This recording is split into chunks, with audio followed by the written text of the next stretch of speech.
आप सभी को आज देव दिवाली की छोटी दीपावली की हार्दिक हार्दिक शुभकामनाएं।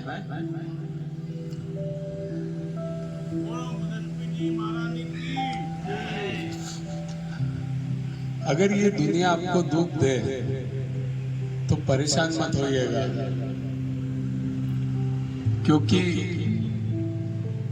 पत्थर उसी पेड़ पर मारे जाते हैं जहां पर मीठे फल लगे होते हैं। एक बहुत अच्छी कहानी जिससे हमारा ईश्वर के प्रति श्रद्धा और प्रेम और विश्वास और बढ़ जाएगा। एक भक्त होते हैं एक गांव में, ठाकुर जी की बहुत सेवा करते हैं, ठाकुर जी की बहुत भक्ति करते हैं। उस गांव में एक ठाकुर जी का मंदिर होता है, वहां पर वो भक्ति किया करते हैं और ठाकुर जी को बहुत मानते हैं। कोई भी व्यक्ति उनसे पूछता है भैया कैसे हो, तो वो एक ही जवाब देते हैं कि ठाकुर जी जाने। ऐसे चल रहा होता है, उनकी एक लड़की होती है, दो लड़के होते हैं। लड़की शादी के लायक हो जाती है, पैसों की जरूरत होती है उन्हें, तो गांव का जो एक सेठ होता है वो उससे ब्याज पर पैसे लेते हैं और अपनी लड़की की धूमधाम से शादी कर देते हैं। ठीक है, समय चलता रहता है, लड़के बड़े हो जाते हैं, सर्विस करने लगते हैं, जॉब करने लगते हैं, खेती करने लगते हैं और अच्छा पैसा कमाने लगते हैं। पैसा कमाने के बाद लड़के बोलते हैं आपने जो ब्याज पे पैसे लिए थे व्यापारी से, उनको आप पैसा लौटा दीजिए, सारा पैसा लौटा दीजिए। सब पैसा लेके जो भक्त होते हैं अपने ठाकुर जी के, वो सेठ के पास जाते हैं और बोलते हैं आपका जितना ब्याज वगैरह जो भी है सब आप लेके और हिसाब क्लियर कर दो। ठीक है साहब, व्यापारी सब पैसा लेता है और एक स्लिप बना के उनको देता है। तो जो भक्त होते हैं अपने, वो स्लिप को ऐसे निहारते रहते हैं, देखते रहते हैं। तो व्यापारी पूछता है पढ़ लिया ना, सब लिख दिया मैंने सही सही? तो बोले मुझे पढ़ना कहाँ आता है साहब, आपने लिख दिया। ठीक है, तो बोले अच्छा आपको पढ़ना नहीं आता है, तो ठीक है। वो बोलते हैं अच्छा एक मिनट स्लिप वापस देना।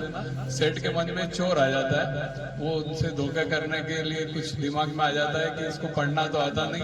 वो स्लिप लेते हैं और एक स्लिप चेंज करके दूसरी स्लिप दे देते हैं। बोलते हैं एक मिनट मेरी साइन बाकी रह गई, और ऐसा करके वो स्लिप ले लेते हैं और स्लिप चेंज करके उसमें पैसा बकाया लिख के और उसको स्लिप दे देते हैं। 4-5 महीने गुजरते हैं और सेठ उसके घर पहुंच जाते हैं, व्यापारी जो है भक्त के, कि तुम्हारा पैसा बकाया वो और चुकता करो। तो बोलता है मैंने तो आपको सारा पैसा दिया था, ब्याज सहित दिया था, और आपने मुझे पर्ची भी बना के दी। बोले निकालो पर्ची, वैसी पर्ची एक मेरे पास भी है, देखो इसमें लिखा है कि तुम्हारा पैसा बकाया है। तो वो भक्त समझ जाता है कि सेठ मेरे साथ धोखाधड़ी कर रहा है और इसने कहीं ना कहीं पर्चा बदल लिया। ठीक है, वो तुरंत बिना देरी किए पुलिस थाने पहुंचता है और कोर्ट में केस दायर हो जाता है। जज साहब के यहाँ सुनवाई होती है, तो वो भक्त से पूछते हैं जज कि बताओ तुम्हारे पास क्या सबूत है, तुमने इनको पैसे दिए तो किसके सामने पैसे दिए क्या? तो बोले हाँ। अब ये भक्त तो बोले थे हमारे, ये भक्त बोले कि मैंने तो ठाकुर जी के सामने पैसे दिए। अच्छा, तो बोले कि ठीक है, ठाकुर जी के सामने पैसे दिए, ठाकुर जी को बुलाया जाए, अगली तारीख पे ठाकुर जी को पेश होना पड़ेगा। जज समझे नहीं कि ठाकुर जी मतलब भगवान की बात कर रहा है भक्त। ठीक है साहब, अब समन निकल जाता है कोर्ट से, बुलावा निकल जाता है कोर्ट में आने के लिए।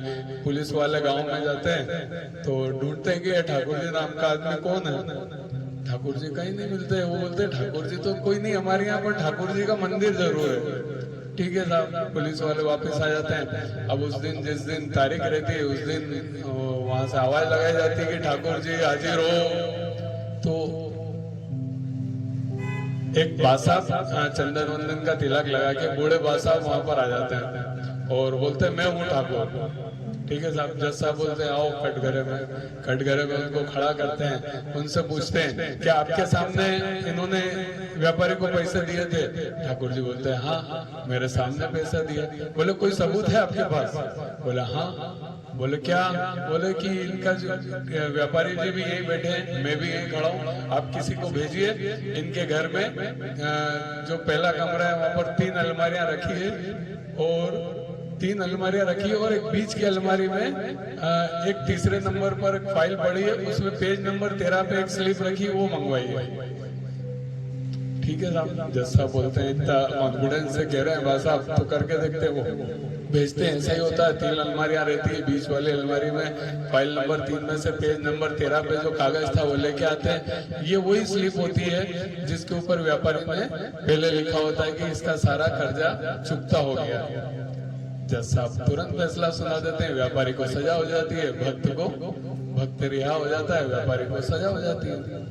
और जज साहब भी बड़े उससे प्रभावित होते हैं कि यार बा साहब कुछ भी हैं, बूढ़े बा साहब जो भी हैं कि कहीं ना कहीं बहुत पहुंचे हुए लगते हैं वगैरह जो भी, तो वो कोर्ट की कार्रवाई खत्म करने के बाद उनसे मिलने का सोचते हैं जज साहब, पर वो निकल चुके होते हैं।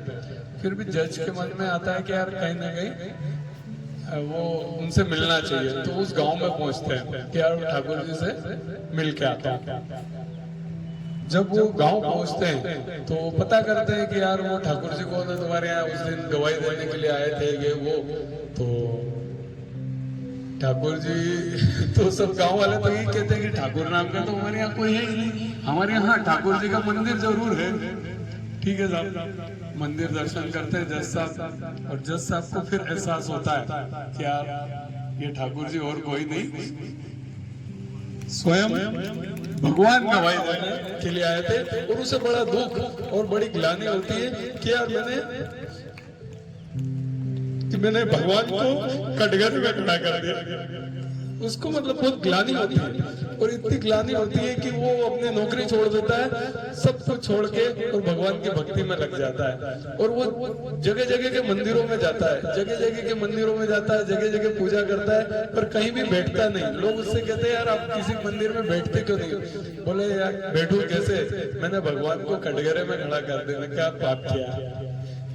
तो इस कहानी से हमें ये शिक्षा मिलती है कि हम प्रभु पर विश्वास रखें, प्रेम रखें, श्रद्धा रखें, तो वो हमारा कितना भी कोई भी समय गति चल रहा हो वो साथ जरूर देता है। तो बस इस कहानी से हमें यही शिक्षा मिलती है। एक भजन करते हैं।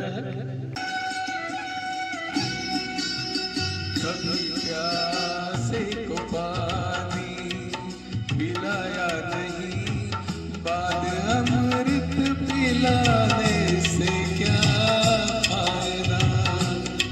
कभी गिरते हुए को उठाया नहीं, बाद आंसू बहाने से क्या फायदा।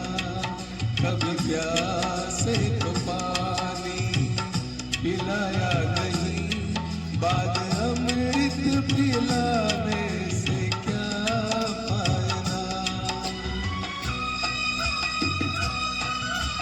इस गीत के भाव बहुत गहरे भाव है, बहुत बड़ी सच्चाई है, एक एक शब्द बहुत गहरा है। भाव में भगवान है, भक्ति में ही शक्ति है।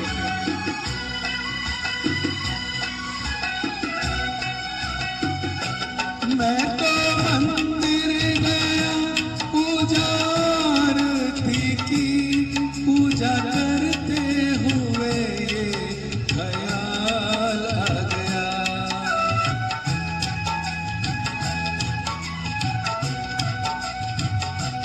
मैं तो मंदिर गया पूजा आरती की, पूजा करते हुए ये ख्याल आ गया। कभी माँ बाप की सेवा की ही नहीं, सिर्फ पूजा के करने से क्या फायदा। कभी प्यासे को पानी पिलाया नहीं, बाद अमृत पिलाने से क्या फायदा।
पिलाया नहीं, बाद अमृत पिलाने से क्या फायदा।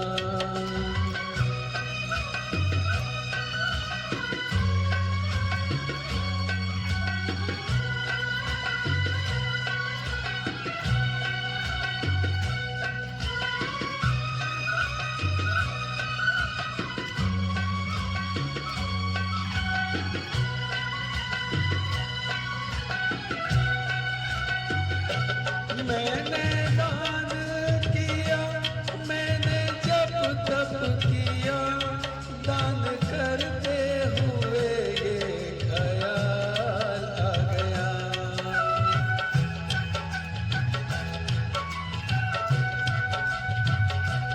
मैंने दान किया, मैंने जब तप किया, दान करते हुए ये ख्याल आ गया। कभी भूखे को भोजन खिलाया नहीं, दान लाखों का करने से क्या फायदा। कभी प्यासे को पानी पिलाया नहीं, बाद अमृत पिलाने से क्या फायदा।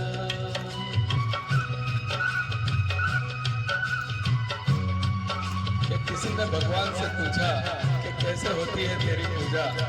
भगवान ने कहा तू भी मुस्कुरा और दूसरों को भी मुस्कुराने दे, बस हो गई मेरी पूजा, बस हो गई मेरी पूजा।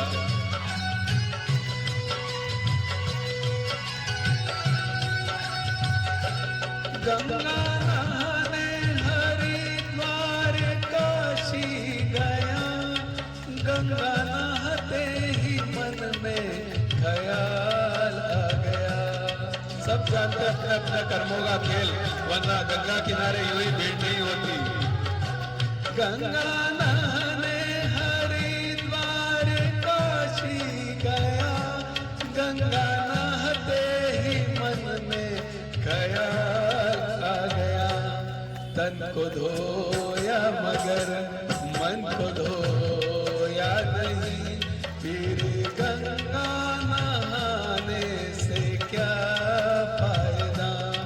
कभी प्यासे को पानी पिलाया नहीं, बाद अमृत पिलाने से क्या फायदा। चलिए बहुत बहुत धन्यवाद, साधुवाद। हम